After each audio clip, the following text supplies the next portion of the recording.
The spring is part of your tool's trigger assembly. It pushes the trigger back out when it is released. After years of use, the spring can fatigue and break. Replacing the spring is a repair that you can do yourself, and I'm going to show you how. Hi, I'm Mark Socha.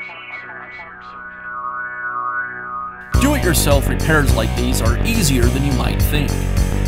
From lawn machines to cordless drills, kitchen mixers, Outdoor grills.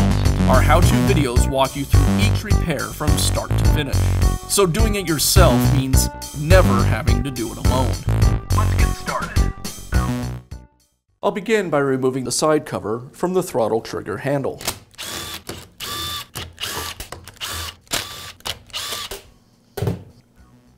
Now I have access to the spring. To remove it, I'll remove the lockout button, pull the trigger away from the housing, and I'll remove the throttle cable from the trigger. Then I can easily remove the spring. Now I'll install the new spring. I align the spring so the U-shaped end will catch on the slot in the trigger.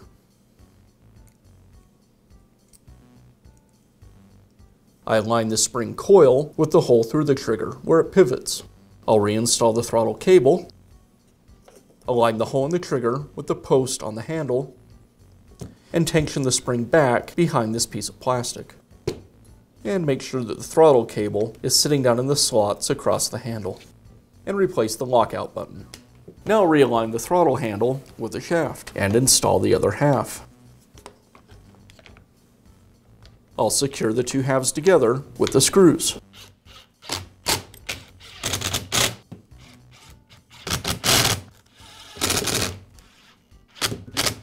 The last screw secures the throttle handle to the shaft. I'll make sure the hole is aligned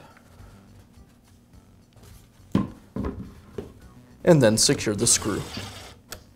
Now you know how to install a spring on your trimmer. Be sure to check back often for new videos and expert advice. If you found this video helpful, give us a thumbs up And leave a comment.